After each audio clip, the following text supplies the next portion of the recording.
Y los sacerdotes estaban confusos en lo que a juicio respectaba y estaban impotentes para proceder. Era entonces que surgía el profeta con autoridad divina y les proporcionaba la solución de sus dificultades diciendo, este es el camino, andar en él. El pueblo de Israel siempre tuvo profetas que los iba a ayudar con Dios, que les iba a hablar la verdad de Dios, que Dios iba a usar para comunicarse con ellos y dejarles saber cuál era el deseo de Dios y cómo Dios los podía mantener en libertad, cómo Dios los podía mantener libres. Dios siempre quería bregar con el pueblo de Israel, pero ellos siempre quisieron, en vez de aceptar a Jesús como un salvador espiritual, como un salvador que perdona sus pecados, ellos querían un salvador que los salvara del imperio de Roma. En ese tiempo, en vez de escoger por Jesús, escogieron en ellos mismos en cómo lidiar con el pueblo de Roma, con el imperio de Roma, y así pagaron las consecuencias porque 68 años después de Cristo trataron de libertarse de Roma por la fuerza. Su rebelión fue ahogada en sangre. Jerusalén y el templo fueron destruidos y el judío errante comenzó su doloroso peregrinaje a través de los siglos. El Señor Jesucristo señaló la senda de escape del poder y la culpabilidad del pecado, no solo para la nación, sino también para los individuos. Jesús les enseñó a ellos lo que ellos necesitaban hacer. Jesús quería perdonarles primeramente de todo pecado y porque primero tenemos que arreglar nuestra vida con Dios antes de que Dios... Siempre queremos que Dios resuelva cosas, pero no miramos a Dios y no nos rendimos a Él. Cuando nos rendimos a Él, las cosas vienen por añadidura, hermano. Cuando nosotros aceptamos al Señor como al Señor Jesucristo como nuestro Señor y Salvador, todo lo demás viene por añadidura. Jesús se preocupa por nosotros, se preocupa por nuestro estado civil, por nuestros gobiernos. Por eso es que hay tantas cosas, hermano, porque aún mismo hemos sacado a Dios de las esferas del gobierno, de las esferas de las escuelas, de las esferas de todo lugar. En vez de dejar a Dios que haga lo que tiene que hacer para que el mundo funcione de una manera en paz, de una manera buena a favor de todos, de todo ser humano. Porque ese fue el principio. Desde el principio Dios siempre quiso lidiar con el hombre y darle al hombre lo mejor que necesitaba. Bendito sea el Señor. Y Jesús vino para salvarnos primeramente y después de eso Jesús anunció su reino. Bendito sea el Señor. Todos los profetas se refirieron a una época en que la humanidad debía quedar bajo el cetro de la ley de Dios, una condición y estado de cosas conocida con el nombre de reino de Dios. Bendito sea el Señor, perdón. Este fue un tema sobresaliente en la predicación de nuestro Señor. Arrepentíos porque el reino de los cielos se ha acercado, en Mateo 4:17. Amplió la información con respecto a este tema al describir la naturaleza del reino, sus miembros, condiciones para entrar en él, su historia espiritual después de su ascensión y la forma de establecimiento en la tierra. Jesucristo vino a dar una forma de salvación. Él vino, profetizó, él vino, presentó su obra salvadora, y su obra salvadora era para que se arrepintiesen porque el reino de los cielos estaba cerca. Por cada parte Jesús trató de bregar con el hombre y le habló claramente: arrepentíos que el reino de los cielos se acerca. Y es lo que nos está diciendo hoy, hermanos. Arrepentíos, su segunda venida se acerca. Hagamos caso, hermanos, hagamos caso. Busquemos a Dios en espíritu y en verdad y tratemos de vivir para Jesús, para Dios, como si hoy fuera el último día, para salvación de nuestras almas. Bendito sea el Señor. Jesús anunció el reino, Jesús predijo el futuro. La profecía se basa en el principio de que la historia no marcha con pasos inciertos, sino que Dios está bajo el dominio de todo, que conoce desde el comienzo cuál será el fin.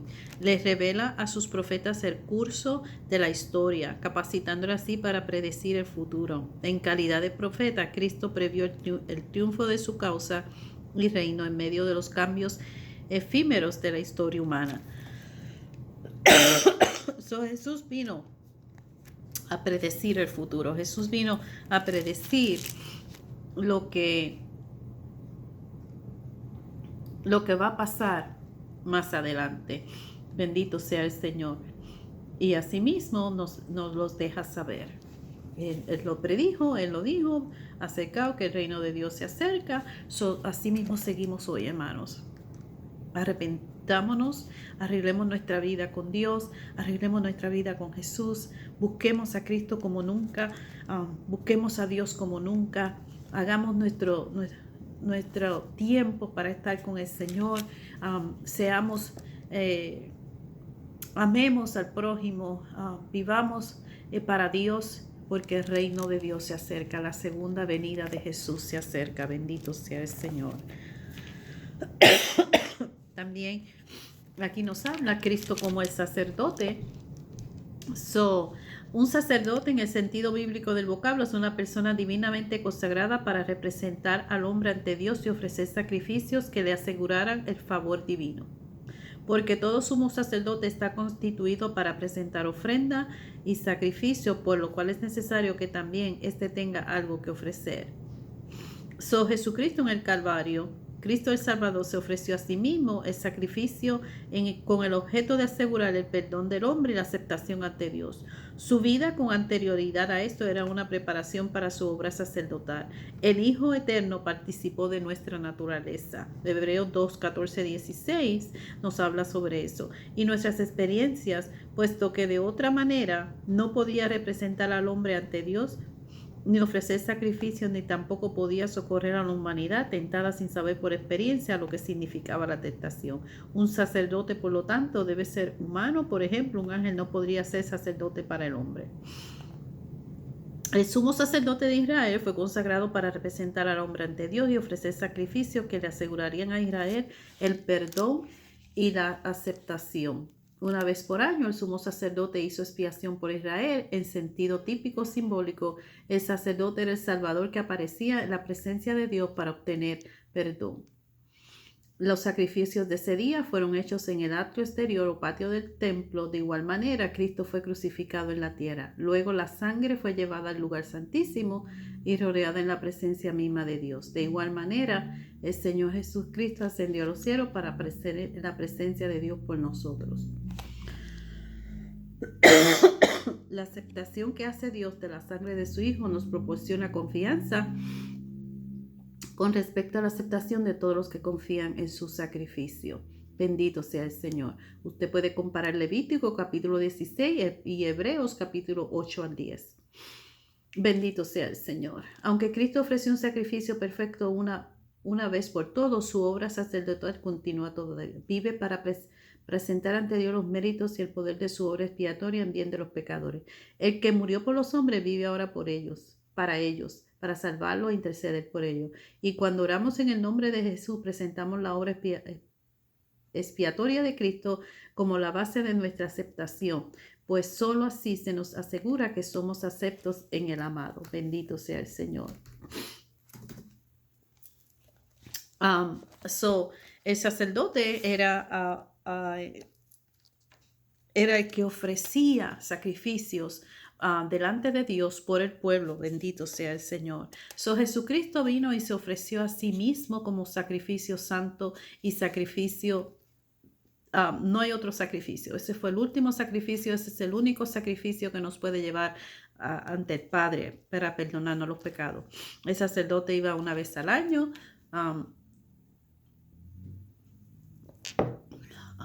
Presentaba su sacrificio, presentaba a los animales, derramaba la sangre, bendito sea el Señor, al lugar santísimo. Pero Jesucristo derramó su sangre en la cruz del Calvario, por eso Él es el sacerdote por excelencia, el sacerdote eterno, el que todavía sigue, hermanos, Él todavía sigue presentándose delante del Padre por cada uno de nosotros. Y cuando nosotros oramos al Padre en el nombre de Jesús, Jesús lleva nuestras peticiones delante del Padre y Jesús sigue expiando por nosotros, sigue abogando por nosotros, sigue pidiéndole al Padre que nos perdone, hermano. No abusemos de eso. Tengamos consideración de la sangre de Cristo, la sangre que derramó en el Calvario, la sangre para que todos nosotros podamos ser libres y libres de pecado. Bendito sea el Señor. Cristo el Rey. Cristo sigue siendo el Rey. El Cristo sacerdote es también el Cristo Rey. El plan de Dios consistía en que ambas dignidades fueron desempeñadas por el gobernador perfecto. De esta manera, Melquisedec, puesto era tanto rey de Salem como sacerdote del Dios Altísimo, se convirtió en tipo del rey perfecto de Dios. El Mesías es el Dios el Rey perfecto para Dios. Bendito sea el Señor. Jesucristo es Mesías y es Rey. De acuerdo con el Antiguo Testamento, el Mesías iba a ser el gran rey de la casa de David, que debía gobernar a Israel y a las naciones e iniciar la era fuera de la justicia, paz y prosperidad. Eso está en Isaías 11:1-9 y Salmo 72. Jesús afirmó a ser ese rey en la presencia de Pilato. Testificó que había nacido para ser rey, aunque explicó a su reino que no era de este mundo.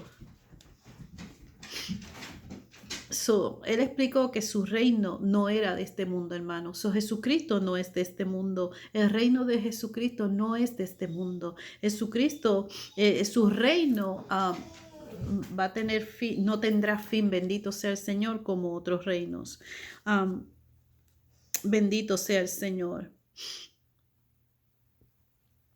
Todo eso ahora es una realidad desde el punto de vista de Dios, pero no todos los hombres han reconocido el gobierno de Cristo. Aunque Cristo ha sido ungido rey de Israel, los suyos han rechazado su soberanía y las naciones siguen su propio camino sin reconocer su autoridad. Esta situación fue prevista y predicha por Cristo en la palabra de las minas. En aquellos días, cuando un dirigente nacional heredaba un reino, primero debía ir a Roma y recibir del emperador, después del cual quedaba libre para retornar y gobernar. Asimismo, Cristo se compara con cierto noble que se trasladó a un país lejano para recibir para sí el reino y retornar.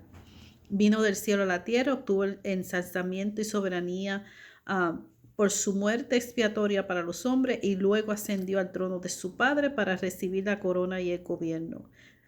Bendito sea el Señor. Ese era el proceso. Cuando alguien iba a gobernar un territorio, tenía que ir a Roma, bendito sea el Señor, y recibir esa orden del emperador, y después regresaba y quedaba libre para retornar, después que retornaba y gobernar.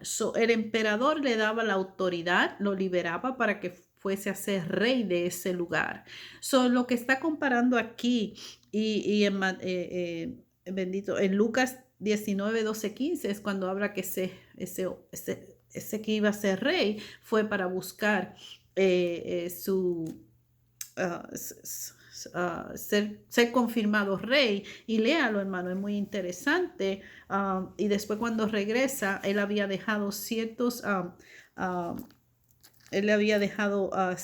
tareas y le había dejado cierto dinero a algunos para que los multiplicaran. Bendito sea el Señor. Y unos lo multiplicaron, otros lo dejaron como estaban por temor a gastarlo, a que no creciesen intereses. Es una historia muy interesante, léala. Y aquí lo que nos está diciendo es que Jesucristo vino a esta tierra, nos está dando ese ejemplo. Jesucristo vino a esta tierra, nació y vivió, profetizó, habló de su obra salvadora, habló de él, que él es el Rey eterno. Entonces él, por su muerte, él regresa, no al emperador, él regresa a su Padre Dios, y ahí está esperando esta orden que Dios le va a dar para que regrese, bendito sea el Señor, a la tierra como Rey para siempre, el Rey eterno, bendito sea el Señor.